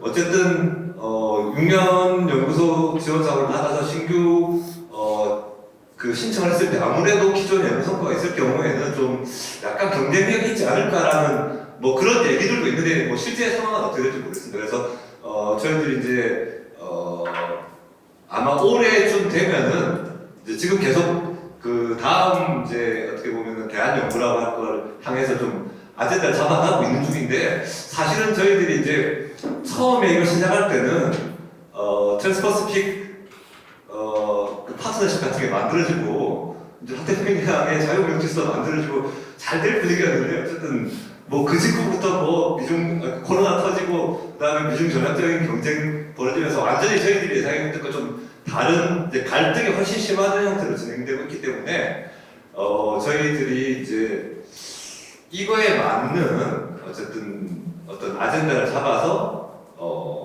그 트랜스퍼시픽 스터디즈를 좀 더 밀고 나가야 되지 않을까라고 생각하고 있습니다. 근데 저희들이 아직 좀 약점이 있다 보니까 그게 이제 주로 저희가 마지막 단계에서 도시 연구를 좀 중심으로 해가지고 한태평양 도시들 사이의 연계성 뭐 이런 걸 또 거기서 이제 좀 공정과 화해에 관해서 국가들끼리 싸우더라도 이런 걸 하자고자 하는 쪽으로 가고 있는데 그러다 보니까 연구성과가 굉장히 재밌습니다. 한태평양 해안 도시들 비교하고 뭐 이렇게 해서 굉장히 재밌는 연구성과들 나오고 있는데 과연 이거를 연구재단에서 계속 이런 쪽으로 갔을 때 이거를 지원해 주겠는가라는 부분이 굉장히 어려움이 있어가지고 새로운 아젠다 개발에서 상당히 이제 기존 연구가 오히려 약간 굉장히 재밌는데 이게 잘못하면 발목을 잡을 수 있지 않을까라서 굉장히 이것저것 고민이 많습니다. 그래서 뭐 아무래도 뭐 올해 말쯤에는 좀 더 이제 윤곽이 그래도 또 잡히지 않을까 싶고 아마 다른 그 연구소 하시는 분들도 마찬가지일 텐데 어쨌든 마지막 한 1년 정도에는 다음 아젠다를 빨리 좀 공동으로 집단 개발해서 그리고 새로 뭐 신규 진입을 해보는 그런 수밖에 없지 않을까 그렇게 생각했습니다. 예. 많이 길었잖아요. 네, 조금 이제 제가 마무리 삼아서 조금만 보태면 이제 소장님 말씀하신 거에 조금만 보태면 저희가 이제 지난 기간 동안 좀 의식적으로 이 환태평양 지역에서의 좀 평화적 공진화의 단초들을 좀 적극적으로 발굴을 해보자. 이제 이런 것들을 연구 성과로 조금 누적이 되어 있습니다. 그 중에 하나가 역시 이제 도시 레벨, 도시 레벨에서 그 가능성들을 이제 찾아 나가고 있거든요. 그리고 또 하나의 개념은 이 스케일 차원에서 보는 도시 쪽이고, 또 하나 이제 화두를 갖고 있는 게 이제 커넥티비티, 이제 연계성과 관련된. 지금은 연계성이 단절되고 위계화되고, 막 전복되고 또 새롭게 만들어지고 이제 이런 과정이 있는 것 같습니다. 그래서 이 두 가지의 스케일과 그 화두를 가지고 조금 버무려 보면 이 대안과 관련돼서 그 아까 소장님 말씀하신 대로 그 6년 하고 새로 진입한 그 연구소의 내용을 보니 이게 완전히 다른 주제가 아니더라고요. 그래서 6년 하고 나서 이제 오히려 더 이 아젠다를 확장을 하든지 또 연계성들을 이제 주로 많이 보더라고요. 6년 하고 이제 새롭게 진입할 때도. 그래서 저희도 이제 단계별 추진 계획에서도 지금 6년의 성과를 기반으로 해서 조금 아젠다를 확장하고 또 현실적 조건에 맞게끔 조정하는 과정. 이게 이제 앞으로 이제 남은 한 1년 혹은 이제 1년 반 정도의 저희 과제가 아닌가 그렇게 생각을 합니다. 예, 이상입니다. 네, 선생님 감사합니다. 항상 우리 많은 것 같습니다. 다음 연구소를 또 이끌어가기 위한 여러 아젠다 고민들이 있으실 것으로 생각이 됩니다. 이에 대해서 나중에 좀 같이 얘기를 더 해보면 좋을 것 같습니다. 네, 이제 7번째 발표 넘어가도록 하겠습니다. 대구 가톨릭대학교의 다문화 연구원 김춘주 선생님 교수님께서 발표를 준비해 주셨습니다. 네, 교수님께서 네, 똑같이 발표 시간은 한 15분에서 20분 정도로 맞춰주시면 감사하겠습니다. 안녕하십니까. 대구가톨릭대학교 나무나연구원에서 김춘수랍니다. 저희가 오늘 원장님께서 오셔야 되는데 일정 관계로 이제 못 오셨습니다. 전 개인적으로 그런 생각을 해봅니다. 가장 좋은 발표는 가장 짧게 끝내는 발표가 가장 좋은 발표다라는 생각을 하면서 저는 발표 전에 여기 계신 교수님들에게 하나의 질문을 드리고 싶었습니다. 우리 교수님들께서는 다문화가 뭐라고 생각하시는지 그래도 너무 연배 있으신 분한테 맞아 죽을 것 같고요. 우리 그래도 보니까 우리 교수님께서는 다문화가 뭐라고 생각하시는지. 다양한 나라, 각국 나라의 문화를 방문하고 그래도 교수님은 다릅니다. 저희가 일반적으로 다문화 이렇게 이야기를 하면요, 학생들한테 물어보면 나오는 키워드가 딱 세 가지가 있습니다. 외국인, 결혼 이주 여성, 그리고 못 사는 나라. 학생들한테 물어보면 다문화가 뭐예요? 물어보면요, 결혼 이주 여성이요 이렇게 되어버립니다. 그리고 또 다른 학생들은 다문화 뭐예요? 외국인이요. 다문화라는 개념 자체가 그래서 예전에 연합부에서도 이 다문화라는 단어를 바꿔달라고 여성단체에서 많이 얘기를 했었습니다. 근데 이거만하고 단어가 없습니다.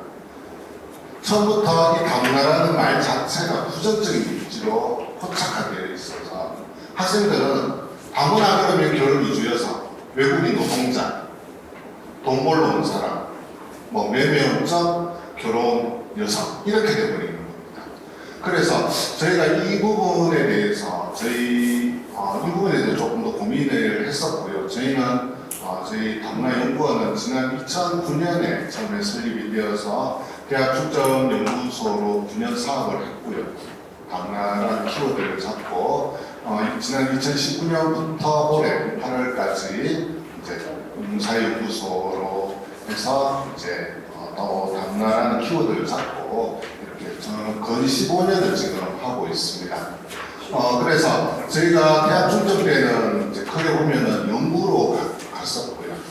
그리고 인문사연구소는 조금 교육 쪽으로 저희는 교육연계형 사업이었습니다. 그래서 6개의 키워드를 잡고 교재를 개발하고 학교와 협의해서 교과목을 개발하는 사업으로 이 사업을 진행하였습니다. 그래서 저희 사업의 주제는 글로벌 다문화 리더 양성을 위한 기초 교양 교육 개발이라는 키워드로 주제로 저희가 사업을 시작을 했습니다. 연구 개요는 교내 유관기관, 그러니까 교양교육센터와 칼리지 그리고 교수 학습개발센터와 협업을 통해서 정말로 지역사회의 다양한 다문화 기관 그리고 중견, 사회적 경제기관 이런 부분들과 협업을 해서 정말로 글로벌 시대에 어쩌면 글로벌이라는 단어와 다문화라는 단어가 어떻게 매칭이 될지는 명확하지는 않습니다. 솔직히 지금까지도 다문화가 뭐냐고 물으면 정확한 개념이 없습니다. 솔직한 말로. 그래서 이런 상황에서 어찌되었든 조금 지역학적 연구도 가미가 되어 있습니다. 특히 대구 경북 지역에 특히 더 시골로 갈수록 결혼 이주 여성들이나 이런 부분들이 있으니까 그래서 그들에게 조금 더 접근하는 방법을 저희는 또 자기 사업으로 고민을 하고 있기 쉽지는 않을 것 같고요. 일단은 학교에 그래도 우리가 상학합이라고 얘기를 하는 학생들에게 조금 다문화에 대한 정말 거창하지는 않았습니다. 정말로 제대로 된 다문화가 뭔지 도대체 우리가 앞으로 맞이해야 될 이주 시대에 다문화의 개념 자체를 좀 바로 잡고 가자라는 의미에서 저희가 이 사업을 처음에 아젠다도 잡았고 그래서 학생들에게 어떤 이런 다문화라는 것을 조금 더 교육을 하자는 취지로 이 사업을 시작하게 되었습니다. 그래서 저희는 크게는 이주와 다문화라는 두 개의 키워드를 잡고 교과목을 개발을 했습니다. 이주 관련해서는 이주와 이주 공동체, 그리고 이주와 노동, 이주와 글로벌 가족, 그리고 다문화와 관련해서는 다문화와 미디어 커뮤니케이션, 다문화와 글로벌리티, 그리고 다문화와 시민교육, 이렇게 총 6개의 교과목을 개발하고 이와 관련된 교재를 출간하는 것을 이 사업으로 추진을 하였습니다. 물론 교과목 개발과 어떤 교재 개발 외에도 정말로 교육이나 아니면 교수 학습 개발, 자료를 개발하는 것까지 저희가 포함을 하였습니다. 이주 관련해서는 대부분의 이주민들이 국내에 있기 때문에 공동체를 만들고 그 중심으로 모이게 됩니다. 그래서 전체 전국에 있는 어떤 이주민들의 현황을 이렇게 보면 모이는 곳에 모입니다. 그래서 김해 같으면은 진영이나 이게 다 모여 있습니다. 경주 같으면은 고려인이지만은 다 경주에 모여 있습니다. 그래서 그들의 어떤 공동체의 어떤 역할이나 특성들을 조금 교육하는, 그리고 우리가 이주는 원칙은 원론적으로 노동 때문에 옵니다. 누구나 다. 그리고 다문화 가족에 대해서 이런 얘기들, 그리고 다문화 키워드에서는 어쩌면 다문화에 대해서 부정적인 이미지를 심어준 게 어쩌면 매스미디어입니다. 솔직하게. 맨날 방송되는 건 이주 노동자 도망갔다 그러고 폭행했다 그러고 만약 그런 것만 보여주니까 학생들은 그것만 보고 이주 노동자는 범죄자, 그 다음에 조선족은 나쁜 X 뭐 이렇게 됩니다. 그래서 미디어에 나타난 이런 부분들, 다문화에 대한 담론들에 대해서 조금 연구를 했고요. 그리고 전체적으로는 우리가 이제 다문화라는 아까 어떤 교수님들 말씀하셨지만 이제는 국가적인 장벽, 국가적인 것은 이제 스스로가 조금씩 없어지는 상황에서 정말로 세계 시민으로서 이 다문화를 보아야 될 것인가, 이런 부분에 대해서 다문화와 시민교육이라는 교재를 지금 개발을 하고 있습니다. 그래서 앞에서도 말씀드렸듯이 다문화 인식개선 UCC 공모 정도 저희가 하고 있고 다문화 탈북 학생 멘토링 활동도 저희가 하고 있습니다. 그리고 유학생 대상으로 축제도 지금 지원하고 개최하고 있고요. 그 외에도 다양한 학생들, 이주 여성들, 그리고 외국인 노동자, 그들의 체육대회도 저희가 조금 후원하는 형태로 조금 대외적으로 활동을 하고 있습니다. 저희가 크게 다문화를 키워드를 잡고 초기에는 이제 2010년, 2019년까지 대학 중점으로 해서 조금 연구 기반을 마련을 했습니다. 그리고 중계는 저희가 이러한 연구를 통해서 교육으로 활용할 수 있는 사업으로 지금 연구사연구소를 사업을 진행하고 있고, 저희는 올 8월이 이제 마지막입니다. 한 6개월 정도밖에 안 남았습니다. 그래서 이제 장기적으로 조금 이걸 어떻게 사회에 환원할 수 있을까 이제 고민을 하는데 거기에 대한 사업이 없더라고요. 그래서 지금 저희도 많이 고민 중입니다, 지금. 그래서 크게 보면은 저희는 연구, 교육, 환원 이런 식으로 지금 크게 이제 잡고 가는데 지금 장기가 조금 어떻게 될지는 명확하지가 않습니다. 그래서 저희가 지금 이주와 글로벌 가족이라는 교재는 이미 출간이 되었습니다. 그래서 자료지를 보시면 이런 목차로 되어 있습니다. 그리고 이주와 노동이라는 책인데, 그건 이제 제가 썼던 건데, 제가 이 책을 아까 우리 교수님께 말씀하셨듯이 제가 준비했기 때문에 제 자랑을 해야 됩니다. 어쩔 수 없습니다. 저는 이 책을 왜 이렇게 했는가 하면 기본 취지는 그렇죠. 보시면은 제 1부가 3장, 4장, 5장이 노동관입니다. 노동관. 왜냐하면 우리가 노동 그러면요 떠오르는 단어가 하나가 있습니다. 앞에 노동 앞에 단어 하나를 꼭 붙여요. 뭐예요, 우리 교수님? 선생님? 저요? 예. 노동하면 막 노동만 생각을 해요. 노동은 하기 싫은 것, 어쩌면은 안 하면 좋은 것, 뭐 이런 식으로 되니까 노동하는 사람에 대해서 그러다 보니까 외국에서 온 노동자들에 대해서는 일만 잘하면 되지. 뭐가 문제야? 이런 인식을 가지고 있다라는 거예요. 그래서 저는 이 책을 적을 때 노동이라는 개념부터 잡고 가야 된다. 우리가 이 노동이 뭔지 알아야지 외국인 노동자의 일거리 뭔지도 나올 수 있는 거고, 단순히 노동이 그냥 일만 하는 것이 아니라 우리가 자아실현이라는 측면도 있다. 그래서 근본적으로 이주 노동자의 문제를 자꾸 현상만 보지 말고 그 밑에 있는 노동이 뭔지부터 우리가 알아야 된다는 생각 때문에 제가 이 책을 조금 그런 식으로 적었습니다. 그리고 지금 이주와 이주 공동체라는 교재가 나와 있고, 그 다음에 다문화와 글로벌리티라는 교재까지 나와 있습니다. 그리고 지금 다문화와 커뮤니케이션과 다문화와 시민교육이라는 교재는 지금 거의 탈고 단계에 있습니다. 그래서 그거를 뺐기 때문에 다시 PPT에 였는데 다른 거를 제가 띄워놔서, 그래서 지금 전체적으로는 저희 총장님 명의로 글로컬 다문화 리더라는 어떤 수료증을 저희가 이제 하고 있습니다.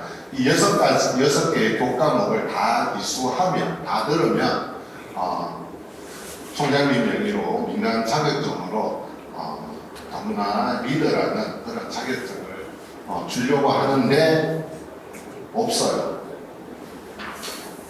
왜 그럴까요? 학생들 다문화에 관심 없습니다. 관심이 없어. 저희가 이거 거의 6년 동안 하는데 이제 저희가 이제 결과 보고서를 써야 되니까 자료를 이제 통계를 내봤더니 지금 한 들은 인원수는 한 900명 정도 되겠더라고요. 근데 그 중에 이 6개 과목을 다 들은 사람이 1명도 없습니다. 그래서 이거를 대학 본부랑 얘기를 했더니 결과적으로 저희가 그걸 캐치를 못한 부분이 있었는데 중복 수업을 중복으로 다 짜놓으니까요. 학생들이 못 들었던 거예요, 이게. 그래서 그 부분을 조금 지금에 와서 고치려고 이미 끝나가는 사업에서 그게 없더라고요. 그래서 조금 아쉬움이 있고요. 그래서 저희는 그래도 이제 교재 개발뿐만 아니라 지역 아동센터나 다문화 가족 지원센터도 MOU를 맺어서 필요하면 그들에게 조금 더 도움을 줄 수 있는 그런 역할을 하고 있습니다. 그리고 얼마 전에 이제 다문화 연구원 채널을 하나 만들었습니다. 그래서 다문화 인식 개선을 위해서 UCC를 조금 학생들 공모전을 통해서 채택된 것을 좀 업로드해놓고 저희가 다문화에 관련된 강의를 좀 올려놓고 그런 식으로 좀 운영을 하고 있습니다. 무엇보다도 저는 이 다문화라는 키워드가 참 뜨거운 감자 같습니다. 그래서 저는 꼭 어떤 이런 발표를 할 때 마지막에 꼭 삼행시를 짓습니다. 다문화로. 죄송하지만 운 좀 띄워주시면 감사하겠습니다. 다문화로. 다시 다문화를 이야기하라면 문제도 많고 탈도 많은 화딱지 나는 주제다. 이게 제 결론입니다. 솔직하게 저희가 이걸 학생들한테 이렇게 하고 학생들한테 설문조사를 해봐도요. 물론 교육이 100년지 대계라고 하지만 쉽지는 않습니다. 그냥 외국인 결혼 이주 여성은 그냥 외매원 쪽으로 한국 온 사람, 외국인 노동자는 돈 벌러 온 사람, 유학생은 그냥 온 사람, 남미는 전혀 생각도 없고요. 그리고 북한 이탈 주민은 얘기를 하면 오합니다.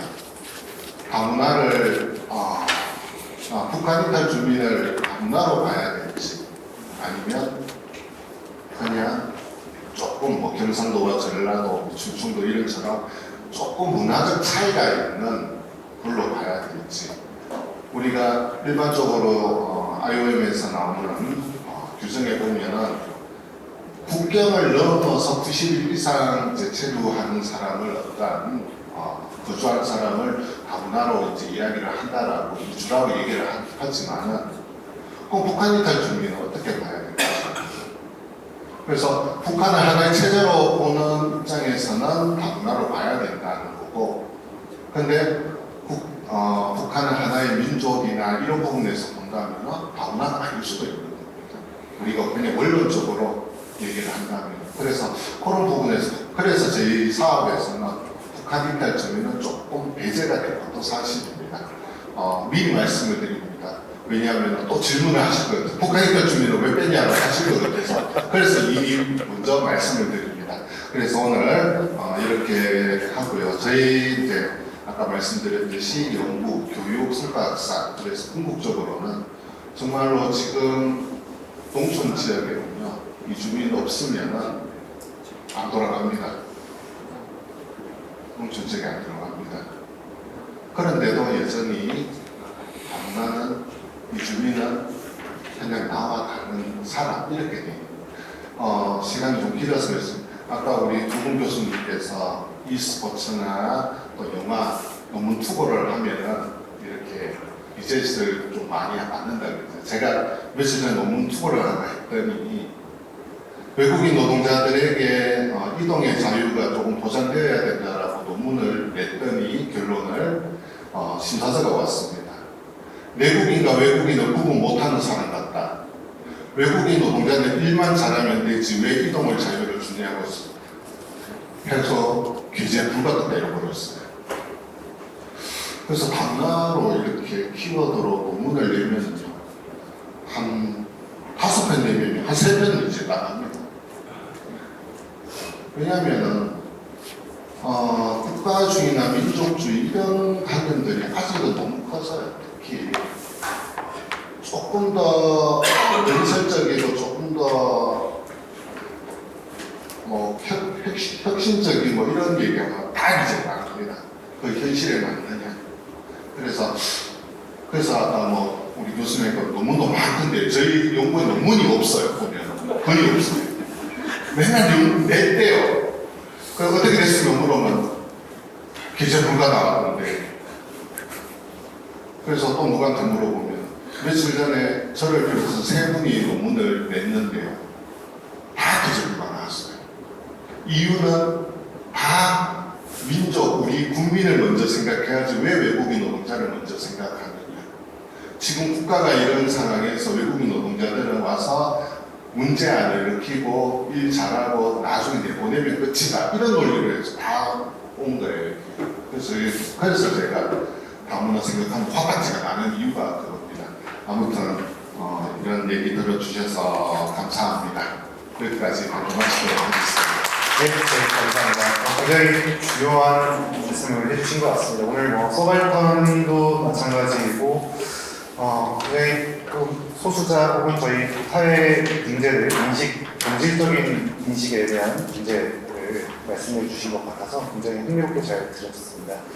네, 김춘 선생님 발표를 듣고 혹시 질의가 있으신 분들 상없이 질의를 해주시면 감사하겠습니다. 어떤 생각이 나셨으면 좋겠습니다. 제가 좀 너무 질문을 많이 드린 것 같아서 죄송합니다. 네, 선생님 다문화 연구원에서 제 개인적인 생각입니다만 아무래도 지금 말씀하신 부분은 소셜 웰페어, 사회복지고 굉장히 연계해서 진행돼야 될 부분들이 너무 많지 않겠나라는 생각이 되거든요. 그래서 혹시 지금 이 다문화 연구원은 사회복지 관련 이 연구소라든가 연구원 쪽하고 이렇게 MOU를 체결해서 그런 서로 코업을 통해서 그 연구의 어떤 질적 향상을 수행한 그런 것들도 있으신가요? 네, 저희가 이제 사회복지학과하고 해서 그들이 이제 다문화 가정, 흔히 얘기하는 가족센터로 취업을 시켜서 안 갑니다. 첫 번째는요. 그래서 지금 문제시로 되고 있는 것 중에 하나가 지금 다문화가 아까 교수님 말씀대로 자꾸 사회복지로 자꾸 가다 보니까 저희 연구원이 6년 사업을 하면서 지금 연구원장님이 3번째거든요. 다 정년 퇴임을 하시는 바람에 그래서 저는 개인적으로 그것도 불만이 있는데 연구원장님을 다 퇴임 전에만 보내주시는 거예요. 그 처음에 오셨던 분이 사회학과 교수님이셨습니다. 그러니까 사회학 쪽으로 막 가고 그랬어요. 다음에 오신 분이 가족상담복지학과 교수님이세요. 또 가족복지로 막 가는 거예요. 지금 원장님이 문화사회학 전공이니까 이제 문화로 자꾸 가시는 거예요. 그래서 6년 동안 대체적으로 한 2년씩 걸어가고요. 계속 이제 멘탈을 바꿔야 됩니다. 저희가 지금 계속. 그래서 사회복지 쪽으로 가는 게 맞기는 맞는데 너무 또 사회복지로 가니까요. 배제에 대해서 있습니다. 외국인 노동자, 굳이 한국 사람 아닌데 사회복지로 이렇게 추구하다 보니까 대상은 항상 결혼 이주 여성만 대상이 되고요. 난민 배제되고요. 외국인 노동자 배제되고 유학생은 그냥 잘 살아도 그들은 그냥 교육부 소속이니까 알아서 할 거야 이러니까 다 최근 몇 년 동안 처음에 다문화 이슈가 되고 나왔던 연구들을 보면요 한 90% 이상이 다 결혼 이슈였습니다. 다 결혼 이슈였어.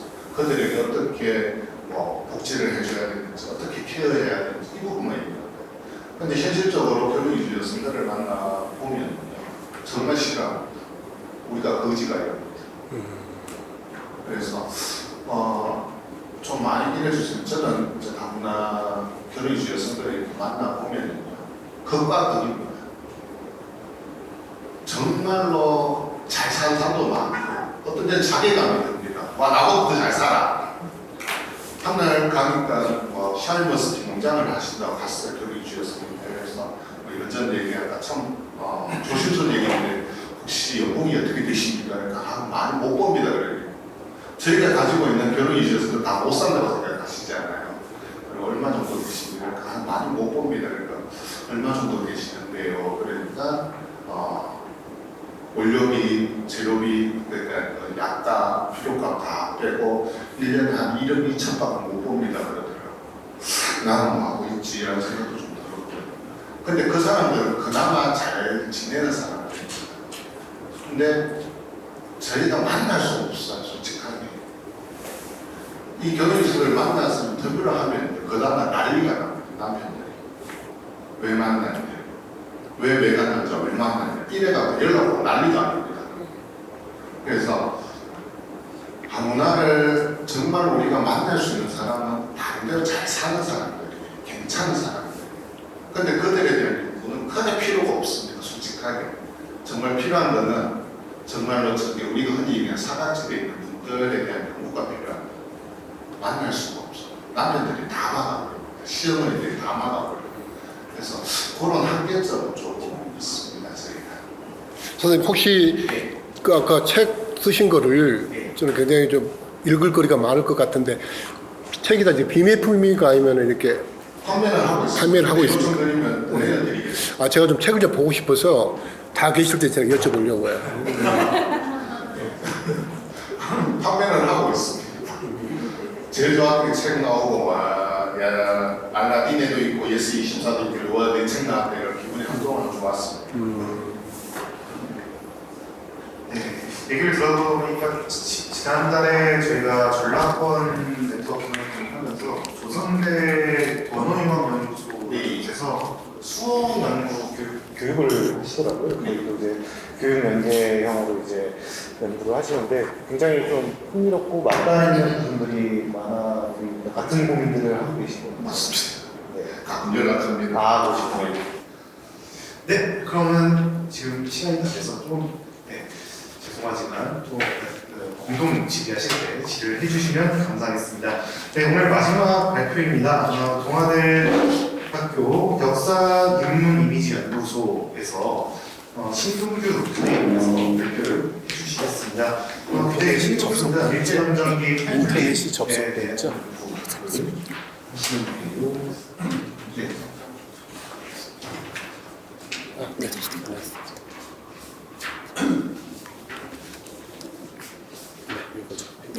네, 준비가 되시면 바로 발표 시작해 주시면 감사하겠습니다.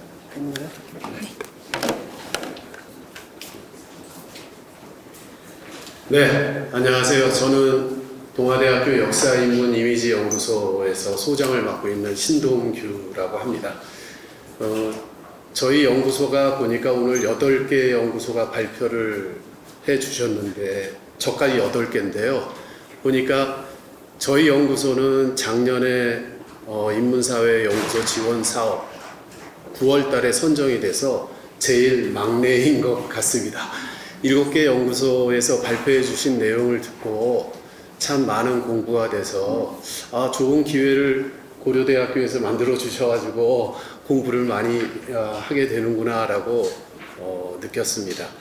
저희가 작년에 선정된 거는 일제강점기 한국 관련 팸플릿의 분석 번역 해제 이미지 DB 구축이라는 타이틀인데요. 여러 연구소에서 오신 교수님들 그리고 선생님들께서 제일 관심이 있으신 DB 구축을 본격적으로 해보려고 하는 테마입니다. 그 시간이 많이 지났기 때문에 간단하게 설명을 드리고 저희가 이제 DB 구축을 하면서 미리 저는 어렸을 때부터 컴퓨터에 관심이 있는데 또 전공은 일본사예요. 그것도 정근대사입니다. 근데 좀 취미도 그렇고 해서 직접 데이터베이스도 만들고 전부 다 홈페이지도 제가 만들고 DB 구조 메타의 적용 방법이라든지 이런 거를 제가 전부 만들어 보았는데요. 좀 조심스러운 게 여기 자랑하러 온 것은 아닙니다. 어떻게 하다 보니까 이렇게 돼가지고 말씀을 드리는 거니까 나중에 좀 DB를 구축하실 때 문제가 있으시면 물론 저희가 좋은 표본이라는 것은 아닙니다만 같이 협조를 해서 좋은 방향으로 나갈 수 있으면 좋겠다는 생각을 해 보았습니다. 오늘 말씀드릴 거는 6개 분야인데 간단하게만 말씀을 드리고 넘어가겠습니다. 저희 연구소 설립 목적은 연구소 명칭이 역사인문 이미지 연구소이기 때문에 지금 국내외 방대한 이미지 자료, 사진부터 시작해가지고 굉장히 더 나아가서는 영상도 포함이 될 수 있습니다만 이것들을 수집, 정리, 분석을 하고 이거를 어떻게 하면 효율적으로 사용할 수 있을까? 가장 좋은 방법은 DB 구축인데 그래서 이 DB 구축을 통해서 여러 가지 자료들이 내재하고 있는 역사 문화성을 어떻게 하면 실질적으로 연구 자료로서 서비스할 수 있을까에 대한 고민에서 연구소를 제가 2019년도에 설립을 했습니다.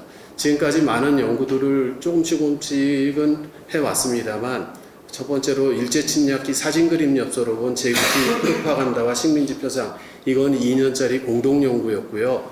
또 일제침략기 한국 관련 사진그림 엽서의 수집 분석 해제 및 DB 구축 제목이 좀 비슷합니다만 이거는 한중연의 토대 연구로 3년간 수행을 해서 완료를 해서 지금 DB를 제공하고 있습니다. 또 지금 연구소에서 총서 발간을 하는데 지금 4권이 발간이 되어 있고요. 그 외에 학술 협약 등등도 맺고 있고 또 이렇게 지금 사진 그림 엽서를 데이터베이스로 구축을 해서 완료를 했기 때문에 제가 가지고 있는 자료들은 또 기증을 하고 있습니다. 재작년에 임시정부 기념관이 설립이 됐습니다만 거기에도 수십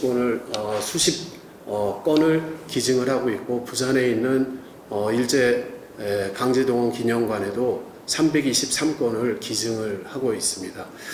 지금 만든 자료들이 전부 제 개인적으로 어렸을 때부터 수집을 한 거라 어떻게 보면 취미가 발전이 돼서 연구 테마로 된 사례라고도 볼 수 있습니다만 자, 이게 바로 저희 지금 제일 왼쪽 게 지금 한중연에서 제공하고 있는 사진 그림 엽서의 데이터베이스인데요. 5만 건 중에서 한 7천 건을 간추려 가지고 지금 이미지까지 전부 다 해서 해제 전부 다 붙여서 제공을 하고 있고 지금 저희 홈페이지입니다. 제가 직접 만들어 가지고 여기서 데이터베이스를 지금도 제공을 하고 있고요. 이거는 무슨 D일보에서 저희 연구 성과를 선전해 준 건데요. 지금 저희 연구소 총서입니다. 2019년에 설립이 됐지만 매년 한 권씩 낸다고 했는데 저 나름대로도 약속을 꼭 지켜야지 하면서도 못 지켜서 네 번째 책이 작년 12월 30일 날 발간이 됐거든요. 근데 이 4권째라 다른 선생님들이 꺼려 하실 것 같아서 제 책을 냈습니다. 죄송합니다. 그리고 요거는 전시회도 하고 있거든요. 지금 5차례 전시회를 해서 그 당시에 전시회 포스터인데, 그 저희의 연구과제 수행 목적 필요성입니다만, 지금 소재가 팸플릿입니다. 일제강점기의 프로파간다로서 여러 성격의 팸플릿이 발간이 됐는데 굉장히 이 팸플릿이 이 수집가들에게 인기가 높은 반면에 가치가 뭐라고 그럴까요? 수집하려고는 굉장히 힘듭니다. 또 일본 국회도서관이나 우리 국립중앙도서관이나 각 대학 도서관 또는 특정 기관에서는 너무 비싸니까 수집을 못하고 있어요. 공개된 것도 우리나라에서 20건 정도 공개가 되고 있는데, 그렇다면 저는 지금까지 한 2,000건 정도 수집을 했는데 이거를 데이터베이스로 만들어 봐야겠다 해서 이렇게 시작을 한 겁니다.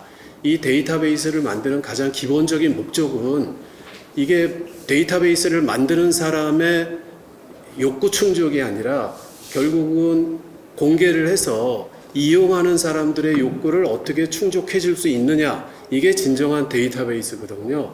그래서 사용자의 효율성과 목적에 맞게끔 제공을 해주자라는 목적에서 시도를 해 본 겁니다. 여기에 DB 구축의 목적과 필요성, 장점 등 있습니다만 넘어가도록 하겠습니다. 이게 이제 자료인데 가장 대표적인 자료 몇 점만 해봤습니다만, 이건 1910년에 오사카 신문에서 나온 8월 29일 날 10시부터 한국경합이 이제 시료가 되지 않습니까? 그때 8월 29일 날 발행하면서 도록으로 나왔던 기념 화보고요.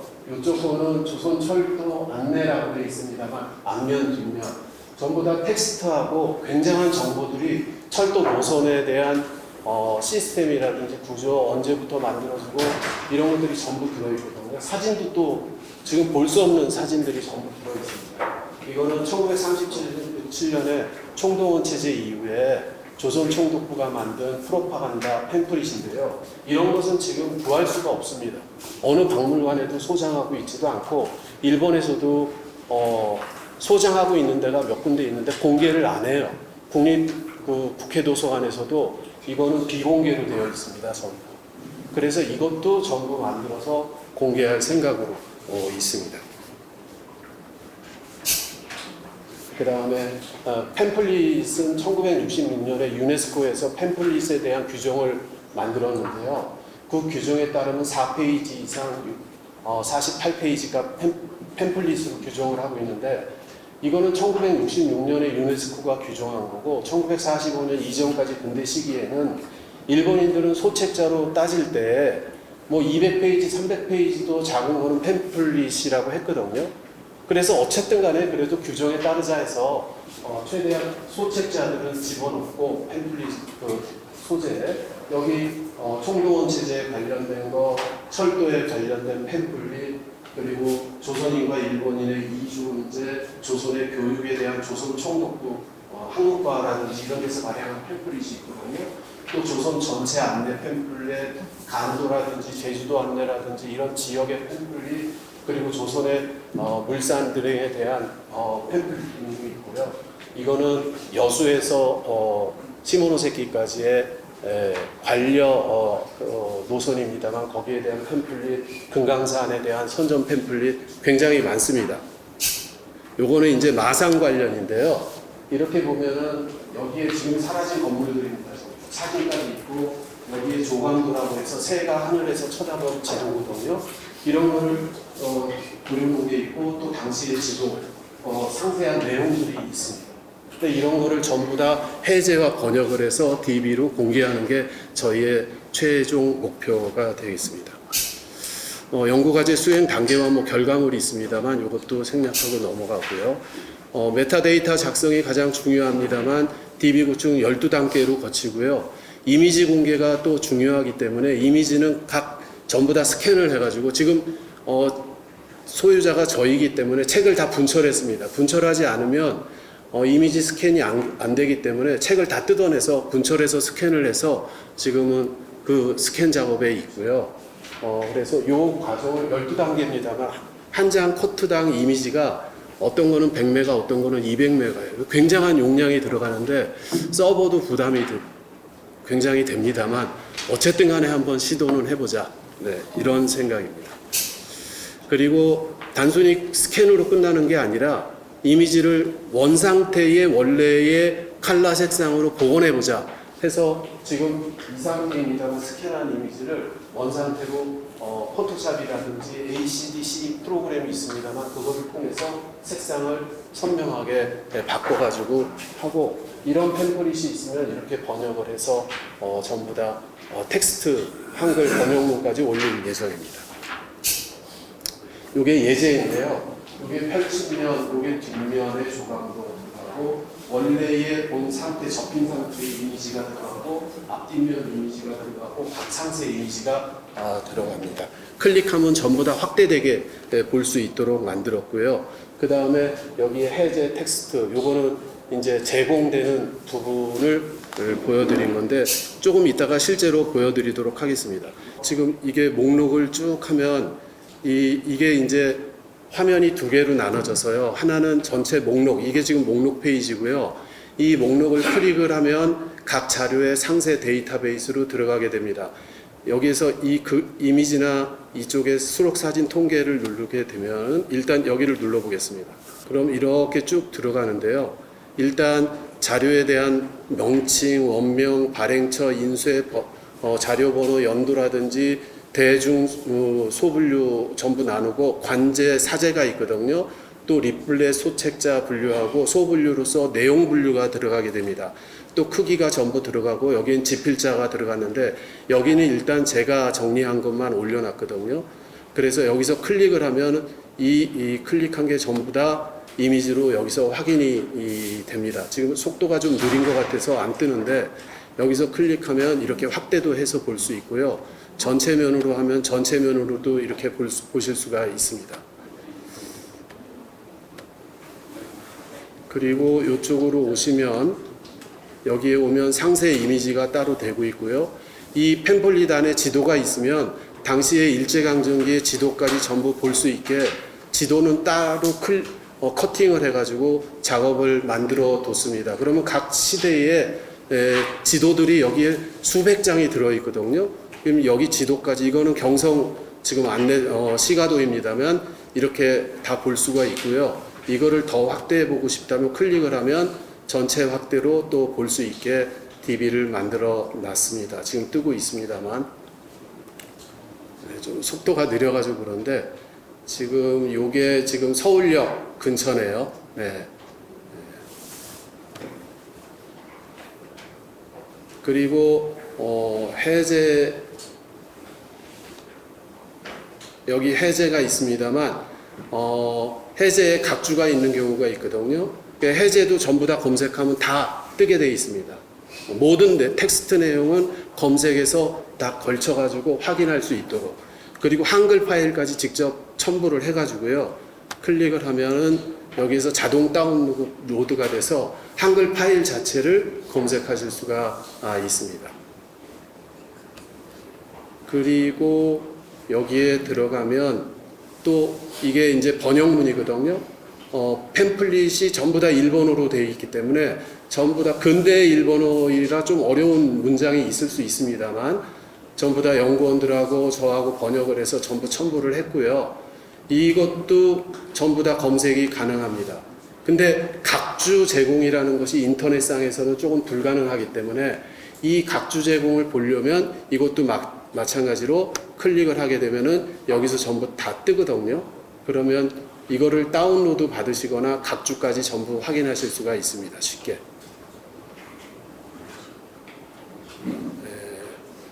다시 한번 뒤로 들어가서 보여드릴 건 많은데 시간 관계상 네. 여기까지입니다. 이거를 통해서 이것만 공개하는 것이 아니라 연구 총서 6권, 그리고 매년 국제학술대회, 국내 학술대회, 그리고 매달 강연회, 원래 세미나 등을 개최를 하고 있고요. 지금 초청 강연회를 지금 3회, 작년 9월부터 해서 1월까지 3회 지금 하고 있습니다. 아무튼 여러 선생님들께서 좋은 선생님들이 연구원으로 와 주셔서 같이 재밌게 지금 해 나가고 있고, 이 팸플릿조차도 완성이 되면 일제강제동원 기념관 또 기타 필요한 곳이 있으면 이것도 기증할 생각입니다. 그렇기 때문에 앞에서 제가 조심스럽게 말씀드릴 수밖에 없다고 선생님들께 이렇게 말씀드리는 이유는 거기에 있습니다. 뭐 자랑이 아닙니다만, 네, 이상입니다. 네. 감사합니다. 대단한 열정을 저는 엿볼 수가 있었습니다. 선생님께서 소유하는, 개인적으로 소유하고 계신 것을 기증도 하시고 연구도 하시는 분이십니다. 그리고 또 번역까지 다 이렇게 깔끔하게 하신 것 같아서 굉장하다라는 느낌을 받았습니다. 네, 신동규 선생님 발표를 들으시고 혹시 궁금한 점이 있으실 것 같은데, 네. 간단하게. 네.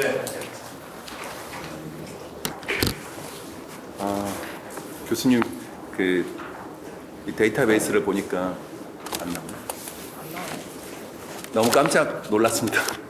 그러면서 이제 저희가 앞으로 제가 구상하고 있는 그 영화 데이터베이스를 어떻게 할 것인지에 대한 영감을 주셨는데, 혹시 영화 자료도 영화 팜플렛이나 그런 것도 갖고 계신가요? 네. 필름은 없습니다. 필름은 제 개인적으로 하기에는 너무 부담이 되고, 사실은 이런 말씀드리는 게 또 조심스러운데, 국민학교 5학년 때부터 수집 생활을 했거든요. 근데 팸플릿이나 이런 걸 모은 지는 지금 30년, 40년, 사진 엽서는 40년 됐습니다. 근데 팸플릿은 한 30년 정도 됐는데, 매달 사실은 집사람이 도와주지 않으면, 이해해주지 않으면 힘들어요. 월급의 40%에서 50%는 지금도 마찬가지입니다.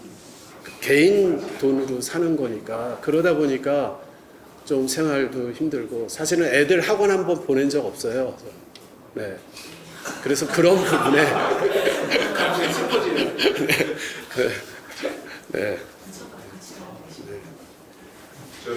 네. 네, 홍승우 선생님, 강원래 엄마입니다. 네. 저렇게 데이터베이스 만들기 위해서 분철하셨다 그랬잖아요. 그 원형을 보존하는 것도 중요한 의미가 있을 것 같은데.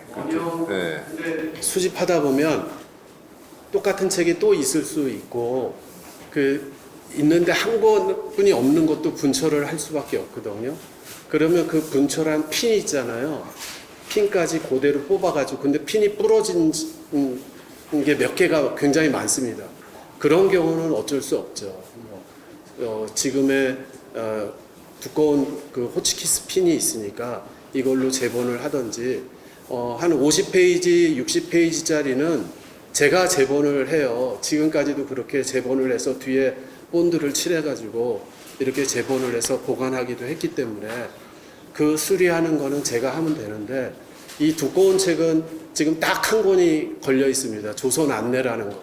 그거는 완전 분철을 해버렸어요. 그거는 번역도 안 되고, 지금, 그렇지만은 가치는 있죠. 하지만 이거 한 권만 있는 게 아니라 다른 데도 있거든요. 저도 2권을 가지고 있고. 네, 그래서 한 권은 분철을 했습니다. 네네, 뭐 그렇게 이제 취사 선택이 가능한데 혹시 그런 좀 딜레마가 있지 않으셨을까? 네. 굉장히 크죠. 네, 그때는 뭐 선택을 해야 되는데 여러 선생님들, 연구원 선생님들 그 앞에서 얘기를 했습니다. 우리 분철합시다. 네.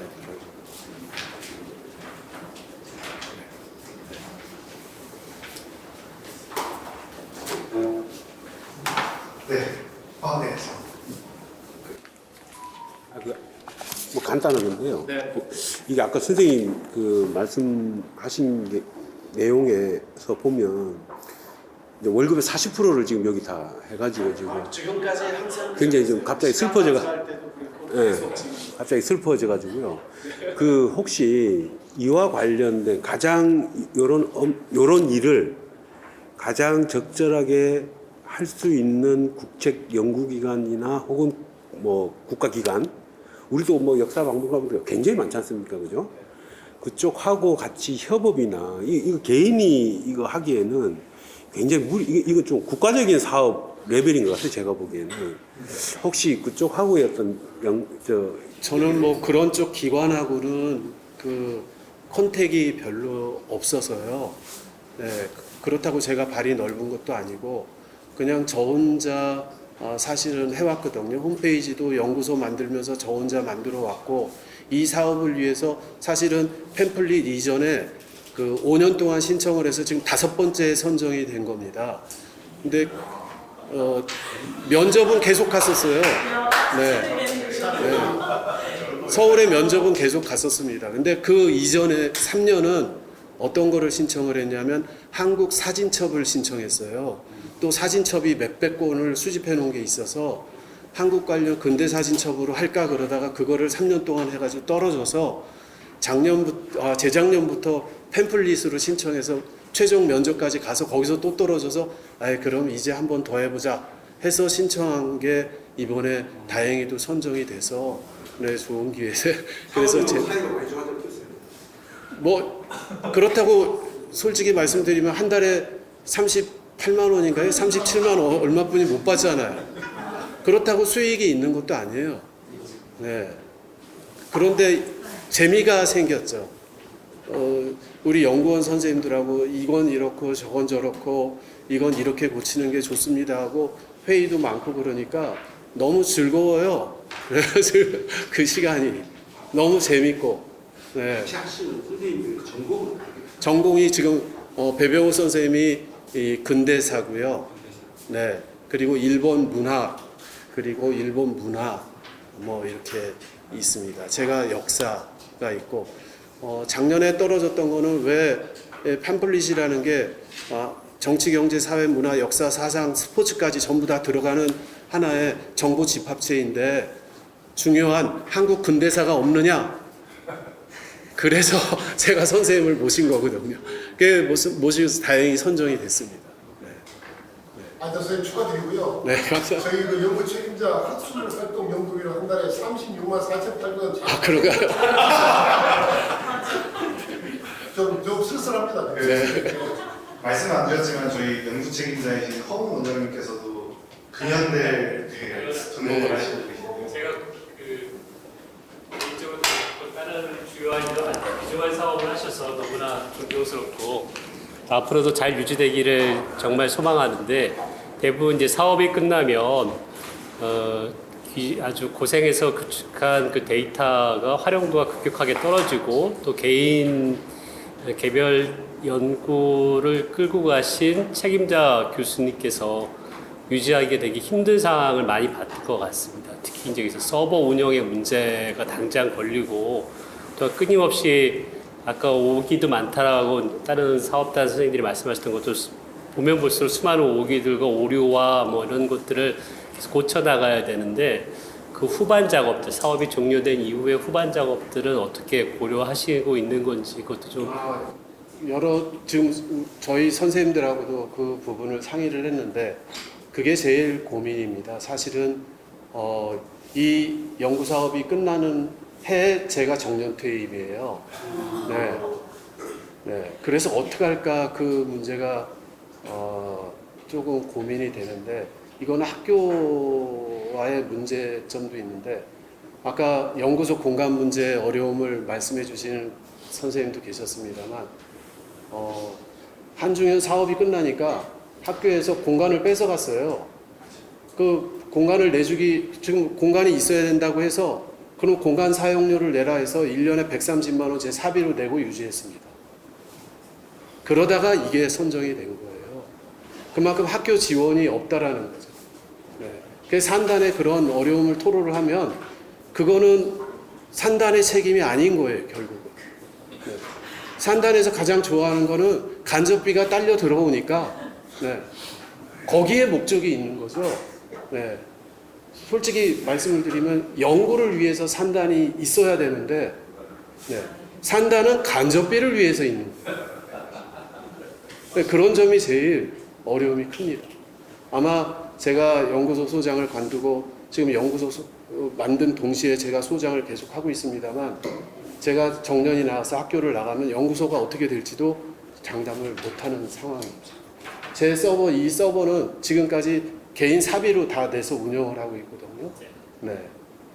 근데 이것도 저 있을 때는 공개를 하고 하지만 제가 만약에 학교를 떠나거나 어떻게 되면 그때는 또 모르는 거죠. 근데 이런 점이 연구자로서는 제일 아쉽고, 네.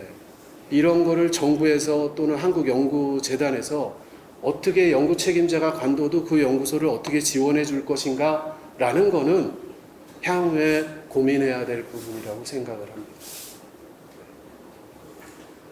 네, 선생님 좋은 말씀 감사합니다. 네. 마지막으로 당연히 잊지 않았습니다. 잊지 않았습니다. 이쪽으로 잠깐 오셔서 오늘 저희 장소를 제공해 주시고 같이 공동 주최를 해주시는 박상현 선생님을 모시고서 마지막 그 부경대 글로벌 지역학 연구소 소장 박상현입니다. 반갑습니다. 날도 추운데 여기 모여가지고 하여튼 아주 흥미로운 얘기들을 많이 나눌 수 있어서 좋았던 것 같고요. 폐회사는 짧을수록 좋을 것 같으니까 폐회를 선언하도록 하겠습니다. 수고하셨습니다.